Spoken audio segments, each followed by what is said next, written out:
la parola a Nicola Pieri, sociologo rurale, che ci parlerà insomma della situazione a livello mondiale del grabbing e poi farà ovviamente e poi torniamo in Sardegna.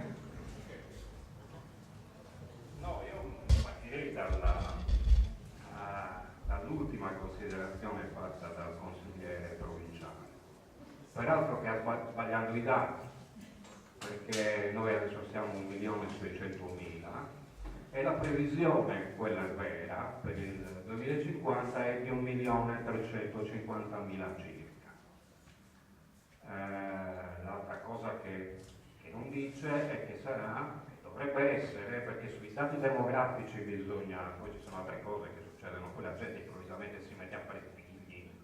È una previsione. E quindi secondo la previsione dovrebbe essere anche una società vecchia. Una società vecchia. In parte è vero, perché anche quando si dice che nel 2050 nel mondo ci saranno 9 miliardi di abitanti, probabilmente sarà anche quella una società squilibrata, perché i dati demografici dicono che dal 1950 in poi l'indice di fertilità e quindi di natalità sta diminuendo progressivamente. Non sta diminuendo solo in Germania, in Giappone, in Italia, che sono tra i paesi più vecchi del mondo, ma sta diminuendo in paesi che a noi ci sembrano tipo Cina, perché la politica del figlio unico in Cina. Però io adesso non voglio continuare con queste cose, era giusto perché dovrei parlare d'altro, anzi voglio parlare d'altro. Il termine land grabbing, che letteralmente significa fura di terreno, insomma noi per certi versi l'abbiamo già conosciuto nel 1822 con la legge delle chiudende ed è stato ricordato. Ma nel mondo sta avvenendo un fenomeno spaventoso di cui noi non ce ne rendiamo conto. Non ce ne rendiamo conto perché tanto noi andiamo al supermarket e bene o male il cibo lo troviamo. Caro a volte no, ma lo troviamo, quindi di questo non ci accorgiamo. Però l'ultimo rapporto Oxfam, che è una organizzazione non governativa inglese, adesso internazionale, ed è quello del 2012, uscito un anno in questi giorni. Infatti se questa cosa noi l'avessimo fatta tra 15 giorni, probabilmente avremmo avuto anche il nuovo rapporto con i nuovi dati. E cosa dice? Dice che dal 2012 nel mondo sono state privatizzate, cioè sono state tolte ai vecchi proprietari e date a nuove persone, un'area 7 volte l'Italia. In Africa è un'area quanto il Kenya. Cioè, cosa è avvenuto? È avvenuto semplicemente che alcuni paesi, i paesi del Golfo, quelli tanto amati da Cappellacci per intendersi, per cominciare, cioè Qatar, Emirati Arabi Uniti, Arabia Saudita, loro, Corea del Sud, Cina, l'India, può sembrare strano, ma l'India compra terreni fuori. Il Giappone ha una ragione anche incrementato dopo Fukushima, perché tenete conto che il Giappone sono delle isole con 100 milioni di abitanti, metà del loro territorio è quasi totalmente compromesso da Fukushima, non possono coltivare nulla, quindi devono andare fuori, solo che i giapponesi hanno comprato poco in Africa e poco in America Latina, ma stanno comprando molto dentro gli Stati Uniti, no? dentro gli stati centrali degli Stati Uniti. Poi ci sono multinazionali dell'agribusiness, le stesse multinazionali, guardate bene, che qui sono le proprietarie dei semi. Singenza, la famosa proprietaria del seme del Camona, noi diciamo pomodoro sacco, poi capo, è Singenza, pomodoro poi coltivato a Puglia, eccetera, eccetera. Banche finanziarie. George Soros, un grande finanziere, quello che ha provocato la crisi dello SME nel 1992, che a qualche anno se lo ricorda, quando uscirono gli l'Inghilterra e l'Italia uscirono dallo SME, lui, che poi dopo si è anche un po' convertito, cosa ha fatto? Ha investito molti dei suoi soldi in terra, perché il migliore investimento al mondo sono i terreni agricoli. Ecco la prima risposta a quel signore lì. Il migliore investimento al mondo sono i terreni agricoli. Perché? Per la storia dei 9 miliardi di abitanti nel 2050. Perché la FAO stima che bisognerà aumentare la produzione di cibo del 70% nel mondo. 70%, ma sapete cosa vuole dire? Cosa vuole dire? È una cifra folle, perché già oggi noi ci troviamo in una situazione in cui gli abitanti del mondo potrebbero già mangiare il cibo che c'è, solo che ci troviamo in una situazione di grandissimo spreco. Noi sprechiamo tantissimo, lo sprechiamo al lato della coltivazione, lo sprechiamo al lato del trasporto, lo sprechiamo nei supermarket e lo sprechiamo in casa. Fatevi l'esame di coscienza, perché anche noi purtroppo a volte non utilizziamo tutto quello che compriamo. 4.000 tonnellate al giorno in Italia, quindi è una bella cifra, è una bella cifra. Allora, perché tutto questo? Intanto perché nel 2007 e nel 2008 c'è stata la prima grande crisi alimentare nel mondo. È stato il periodo in cui, se voi vi ricordate bene, il prezzo del grano è schizzato in una maniera, il prezzo del grano, il prezzo del mais. Perché cosa era successo? Era successo che erano partite tutte le coltivazioni per produrre biodiesel, no? Il programma 20-20-20 dell'Unione Europea e soprattutto il programma americano. In quel momento anche noi abbiamo scoperto una roba dell'Ottocento che si chiama il paradosso di Cecil Rhodes. Cecil Rhodes era il colonialista britannico, quello che ha dato il nome alla Rhodesia, il quale diceva: i poveri sono molti e aumenteranno. Guarda caso sta succedendo anche adesso. Non c'è abbastanza cibo per nutrirli tutti. Certo, se c'è la speculazione, perché una delle cose che se uno si mette a studiare è a non leggere solo gli economisti occidentali, ma a leggere anche gli economisti indiani, per esempio come Roy Patel, si scopre che prima dell'arrivo degli inglesi in India non c'era la carestia, non c'era la fame. Cioè ci sono i dati storici, quindi qualcosa è successo quando sono arrivati gli occidentali da quelle parti. Allora, se non c'è cibo, i poveri faranno la fame. Se faranno la fame scoppierà la guerra civile. Se voi vi ricordate, in quegli anni ci fu la prima rivolta dei paesi arabi del Mediterraneo, la chiamarono la rivolta della farina, no? Venne innescata da questa cosa. Poi aggiungeva: gli altri paesi hanno abbastanza cibo per nutrirli. E quindi cosa facciamo? Andiamo lì. E quindi questo è il primo elemento che ci fa scoprire perché tutti questi soggetti che vi ho detto si stanno spostando e stanno comprando, stanno avendo in concessione centenaria e in molti casi comprano. Però c'è un altro elemento: in tutto il mondo c'è una diminuzione progressiva di terre fertili per una serie di ragioni, eccessivo sfruttamento. In Europa noi abbiamo casi, la pianura padana per esempio è un luogo che a furia di concimare ormai da 70-80 anni sta diventando problematico coltivare. In Germania e in Polonia abbiamo aree simili, c'è desertificazione, c'è inquinamento.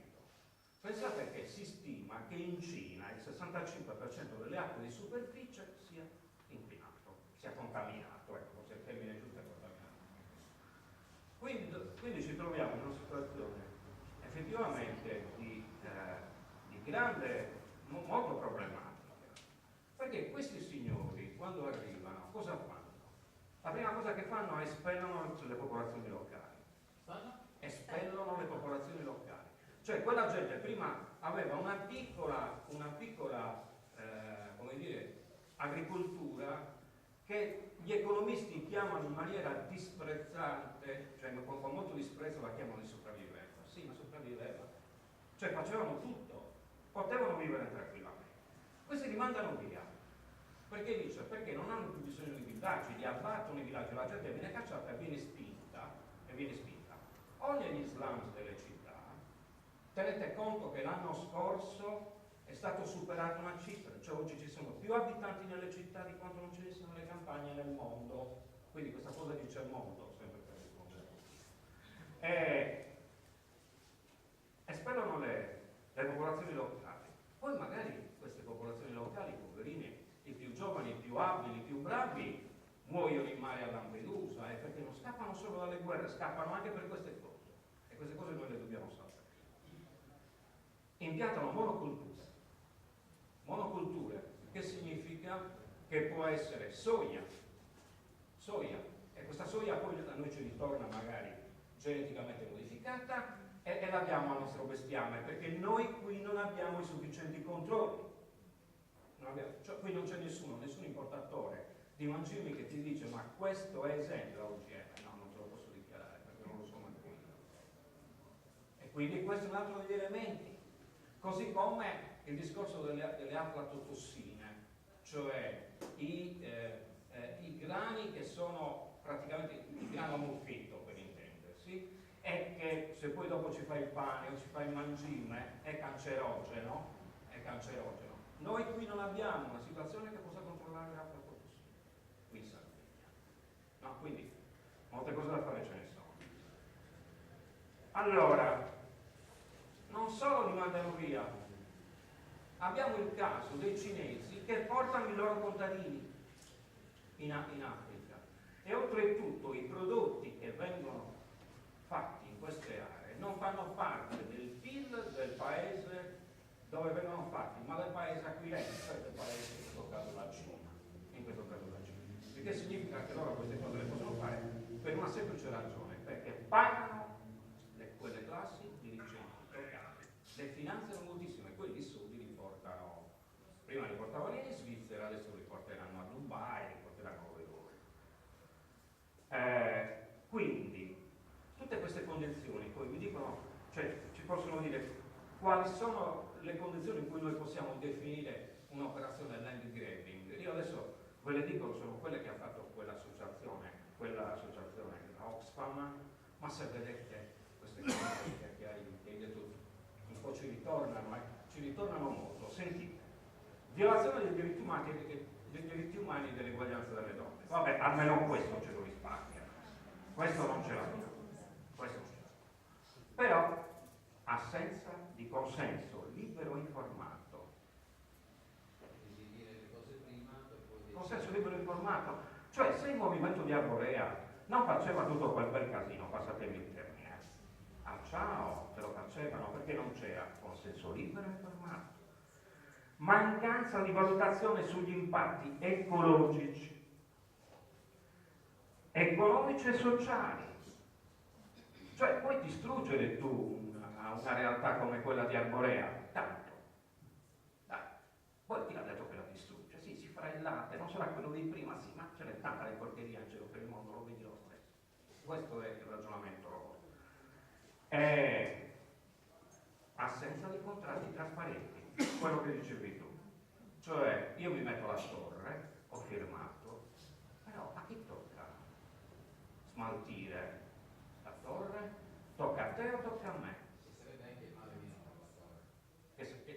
Appunto, perché con gli impianti fotovoltaici sarà molto problematico, cioè, perché saranno belli ecologici, ma quando quelli devi smaltire non lo sono più. E quindi mancanza di una pianificazione condotta in maniera democratica e con supervisione imparziale. Cioè, voglio dire, tutte queste cose mancano, quindi anche noi qui abbiamo un problema dell'endemia. Guardate questo. Non si sono ancora buttati sul cibo qui da noi. La ragione qual è? La ragione è semplicemente perché abbiamo l'euro. Il tanto vituperato euro ci sta difendendo i terreni. Il tanto vituperato. Però hanno trovato altri sistemi, che sono questi che avete descritto, quelli che conosciamo. Però in futuro niente impedisce che ciò possa accadere, proprio perché le condizioni mondiali, cioè, stanno facendo diventare il cibo un elemento strategico come non mai. Noi ce ne siamo dimenticati, perché noi da 60 anni siamo tranquilli.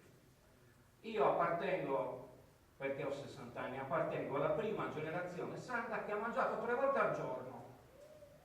Gli altri, no, non se a noi oggi ci tolgono le terre, ci mettono in quelle condizioni, perché badate bene, se gli altri hanno il cibo, possono decidere se dartelo o non dartelo. Possono dire, te lo do, però tu. No? È un luogo che importa l'85% del proprio fabbisogno alimentare. Questo problema se lo dovrebbe porre in maniera, come dire, in maniera centrale. Noi non possiamo continuare così, perché non può durare per sempre. Perché questi dati vi dicono che non dura per sempre e dobbiamo organizzarci in un altro modo. Allora, come proteggersi? Nel PPR, quello fatto dalla Giunta Soru, esiste già la classificazione che alcuni territori sono agricoli e agricoli devono rimanere, ma non basta. Cioè nel senso che bisogna fare un ulteriore passo.